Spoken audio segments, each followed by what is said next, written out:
बोलो सियावर रामचंद्र भगवान की जय।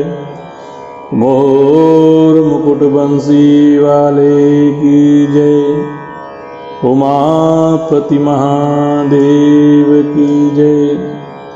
पवन सुत हनुमान जी महाराज की जय। गोस्वामी श्री तुलसीदास जी महाराज की जय। तो बड़ा पावन और प्रेम का प्रसंग चल रहा है। भगवान शंकर और माता सती के बीच जो अनन्य प्रेम है, उस प्रेम का प्रसंग चल रहा है। लेकिन सती के एक छोटे से कपट के कारण उस प्रेम में थोड़ी सी दूरी आ गई, और वह दूरी मर्यादा से संबंधित है। कारण कि माता सती ने भगवान शंकर के परम आराध्य श्री रघुनाथ जी महाराज की पत्नी का स्वरूप, सीता माता का स्वरूप धारण कर लिया था। इसी कारण से भगवान शंकर ने उनसे जो पत्नी का संबंध था, वह संबंध छोड़ दिया। अब माता सती बहुत दुखी हो रही है, मन में बड़ा पछता रही है। उनके दुख का पार नहीं है।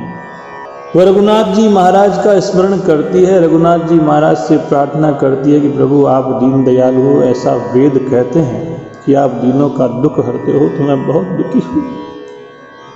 मेरे प्राणनाथ पति ने मेरा परित्याग कर दिया है, तो इस दुख से मैं कैसे छूट जाऊँ। आप मेरे ऊपर कृपा करो, मुझे मृत्यु दे दो, मुझे शीघ्र ही वह उपाय करो जिससे मेरा यह शरीर छूट जाए और मैं बिना ही परिश्रम के, अर्थात मेरे पति ने मुझे जो परित्याग किया है, इस असह्य विपत्ति को सहन किए बगैर ही इस शरीर से छूट जाऊं, विपत्ति से दूर हो जाऊं। अब आज के प्रसंग में बाबा जी बता रहे हैं, तो सब दर्शी सुनिय प्रभु रामा, करऊ स्वबेगी उपाय सिया रामा।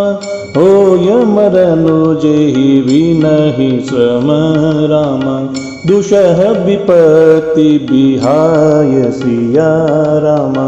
जय सिया राम जय जय सिया रामा, जय सिया राम जय जय सिया राम। एहि विधि दुखिता ब्रजेश कुमारी, अकथनीय दारुण दुख भारी। बीते संबत सहस 87, तजी समाधि शंभु अविनाशी। राम नाम शिव सुमिरन लागे, जानहु सती जगत पति जागे। जाई शंभु पद बंदनु कीन्हा, सन्मुख शंकर आसनु दीना। लगे कहन हरि कथा रसाला, दक्ष प्रजस भये तेहि काला। देखा विधि विचारी सब लायक, दक्ष ही कीन प्रजापति नायक।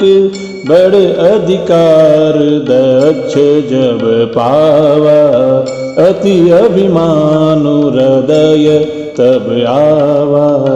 नहीं को अस जनमा जग माई, प्रभुता पाई जाहि मद नाही। जय सिया राम जय जय सिया रामा, जय सिया राम जय जय सिया रामा। दचलिए मुनि बोली सब रामा, करने लगे बड़ जाग सिया रामा। निवते सादर सकल सुर रामा, जे पावत मख भाग सिया रामा। जय सिया राम जय जय सिया रामा, जय सिया राम जय जय सिया राम। कि दक्ष की सुता अर्थात माता सती उनके दुख का कोई पार नहीं था। और भगवान शंकर इस तरफ में ध्यान करके श्री रघुनाथ जी महाराज के ध्यान में समाधिस्थ हो गए। समाधि में बैठे बैठे 87,000 वर्ष व्यतीत हो गए और माता सती भगवान शंकर का इंतजार कर रही है कि कभी मेरे प्रभु इस समाधि से जागेंगे। और आज वह दिन आ ही गया। राम नाम शिव सुमिरन लागे और जानहु सती जगतपति जागे। रघुनाथ जी महाराज के पावन नाम का चिंतन करते करते जब शंकर भगवान को समाधि लग गई थी, तो जैसे ही समाधि खुली तो भी उनके मुख से रघुनाथ जी महाराज का नाम आया। अब इसी सिद्धांत को ध्यान में रखते हुए परम श्रद्धेय स्वामी श्री राम सुखदास जी महाराज ने एक ऐसा सूत्र दिया कि आप जब कभी भी सोएं, उठें, बैठें, रघुनाथ जी महाराज के नाम का चिंतन करते रहें। राम राम राम राम राम राम राम राम राम राम राम। यदि नाम को जपते जपते आपको निद्रा आ जाए अथवा आपका शरीर छूट जाए, देखो यदि निद्रा आ जाएगी तो जब निद्रा से वापस जगोगे, जब अपनी चेतन अवस्था आएगी, तो मुख से पहला शब्द राम का ही निकलेगा। आप इसको अनुभव में करके देख सकते हैं। तो स्वामी जी ने ऐसा बताया था कि जब आप सोते हैं तो राम राम राम राम राम राम करते हुए सो, तो आपकी नींद भी भजन में काउंट हो जाएगी। संतों का हृदय कितना सुंदर और पवित्र होता है, कितना जन कल्याण के लिए वह चिंतन करते हैं, सरल सरल सूत्र दे देते हैं। हे नाथ, हे मेरे नाथ, मैं आपको भूलूं नहीं। अब माता सती ने जब राम नाम का नाम सुना तो उन्हें ऐसा पता चला कि जानू सती जगतपति जागे। उस आवाज को सुन के सती के मन में ध्यान आया कि जगत के पति श्री महादेव जी जग गए हैं। तो सती माता दौड़ी दौड़ी गई और जाकर के चरणों में वंदन किया। जब वंदन किया तो शंकर भगवान को अपनी वह प्रतिज्ञा स्मृति में आई। उन्होंने माता सती को बैठने के लिए अपने सामने की तरफ में आसन दे दिया। लेकिन पूर्व कथा और चरित्र उनके ध्यान में थी। उनके ऐसा ध्यान में था कि माता सती अपने इस कृत्य से बहुत लज्जित है, बहुत दुखित है। तो उनके दुख को शांत करने के लिए पुनः किसी प्रकार की वार्ता किए बगैर ही भगवान शंकर ने हरि कथा को कहना प्रारंभ कर दिया। लगे कहन हरि कथा रसाला और दक्ष प्रजेश भय तेहि काला। उसी समय में दक्ष प्रजापति हुए। ब्रह्मा जी ने सभी प्रकार से उनको योग्य समझ करके दक्ष को प्रजापतियों का नायक बना दिया। अब जब देखो दक्ष ने इतना बड़ा अधिकार पाया तो उनके मन में भी अभिमान हो गया, क्योंकि नहीं को अस जन्मा जग माही प्रभुता पाई जाहि मद नाही। ऐसा कोई भी जगत में पैदा नहीं हुआ जिसको प्रभुता प्राप्त करके अर्थात उच्च पद को प्राप्त करके अभिमान न हुआ हो। तो देखो यहाँ यह कहने का तात्पर्य यही है, आपके पास किसी भी प्रकार की प्रभुता हो, चाहे वह धन से हो, पद से हो, बल से हो, श्रम से हो, कर्म से हो, शिक्षा से हो, दीक्षा से हो, किसी भी बात का अभिमान न करें। जो कुछ भी है परमात्मा के प्रसाद स्वरूप में ही आपके पास में है, परमात्मा की कृपा प्रसाद के स्वरूप में ही आपके पास में है। कब आपसे दूसरे के पास ट्रांसफर हो जाए किसी को पता नहीं है। दक्ष लिए मुनि बोली सब करन लगे बढ़ जाए, न्योते सादर सकल सुर जे पावत मख भाग सियावर। रामचंद्र पद जय शरणम, राम राम जय जय राम सिया रामा, राम राम जय जय राम सिया राम। किन्नर नाग सिद्ध गंधर्वा बदुन समेत चले सुर सरबा। विष्णु बिरंचि महेश बिहाई चले सकल सुर जान बनाई। सती बिलो के व्योम विमाना जात चले सुंदर विधि नाना। सुर सुंदर सुंदरी करई कल गाना, सुनत श्रवण छूटई मुनि जाना। पूछऊ तब शिव कहु बखानी, पिता यज्ञ सुनि कछु हरसानी। जो महेश मोहि आय सुदेहि, कछु दिन जाय रहो मिस एहि। पदि भरि त्याग हृदय दुख बारी, कहि न निज अपराध विचारी। बोली सती मनोहर बानी, भय संकोच प्रेम रस सानी। राम राम जय राम सिया राम, राम राम जय राम सिया राम। पिता भवन उत्सव परम, जो प्रभु आयस होय। तो मैं जाऊं कृपा यत्न, सादर देखन सोय। सियावर रामचंद्र पद जय शरणम, राम राम जय राम सिया राम, राम राम जय राम सिया राम।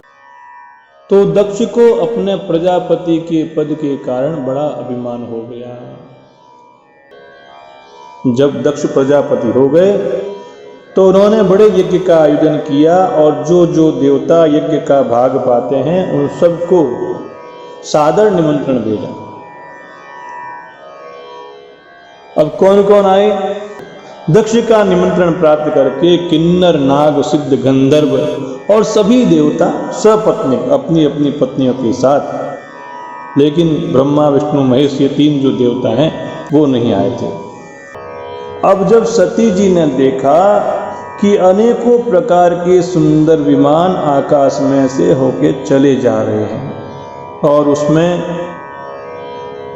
देवता और देव सुंदरियां विराजमान हैं, और जो देव सुंदरियां हैं वह सुंदर गीत का गायन कर रही है, उन गीतों को सुनकर के ऋषि मुनियों के भी ध्यान छूट जाते हैं।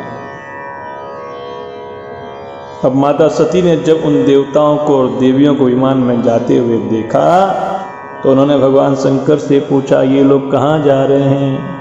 तो भगवान शंकर ने सारी बात बतला दी कि भाई तुम्हारे पिताजी ने कोई यज्ञ रखा है और सभी देवता वहां पर चले जा रहे हैं। अब जब माता सती ने यह सुना कि पिता के यहाँ पर यज्ञ है तो माता सती का मन बड़ा प्रसन्न हुआ। देखो जब बेटी होती है ना, उसको अपने मैके जाने के लिए तो कोई न कोई बहाना चाहिए होता है। उसी बहाने वो अपने माँ पिता से मिल लेती है, सबकी कुशल क्षेम पूछ लेती है, परिवार से मिल लेती है। अब माता सती ने सोचा कि भगवान शंकर मुझे भी आज्ञा देवे तो मैं भी कुछ दिन इसी बहाने अपने पिता से मिलके आ जाऊंगी। लेकिन मन में बहुत भारी दुख था। क्या दुख था? उनके हृदय में पति के द्वारा त्यागी जाने का बड़ा भारी दुख था, लेकिन अपना अपराध समझ करके वे कुछ कहती न थी। आखिर सती जी भय, संकोच और प्रेम रस में सनी हुई मनोहर वाणी से भगवान शंकर से कहती है, क्या कहती है? पिता भवन उत्सव परम, जो प्रभु आयस होय। तो मैं जाऊं कृपायतन, सादर देखन सोय। कहने की हिम्मत नहीं है, लेकिन अपने हृदय में मन में हिम्मत को थोड़ा सा जुटाया और भगवान शंकर से कहती है, देखो मेरे पिताजी के घर पे बहुत बड़ा उत्सव है, यदि आप आज्ञा देते हो तो हे कृपा निदान, हे मेरे मालिक, यदि आप आज्ञा देते हो तो मैं आदर सहित उसे देखने के लिए जाऊं। देखो ये सब जो है एक हमारे व्यवहार के अंग होने चाहिए। हम कहीं आते हैं जाते हैं तो हमारे से जो बड़े हैं उनको घर में कहकर उनकी अनुमति लेकर के हमें आना जाना चाहिए। लेकिन आजकल यह शिष्टाचार जो है समाप्त होने लग गया। तो जो सती जब जाना चाह रही थी अपने पिताजी के यहाँ, तो अपने पति से आज्ञा लेकर के जाती है। अब आगे की कथा हम कल सुनेंगे। बोलो सियावर रामचंद्र भगवान की जय। मोर मुकुट बंसी वाले की जय। उमापति महादेव की जय। पवन सुत हनुमान जी महाराज की जय।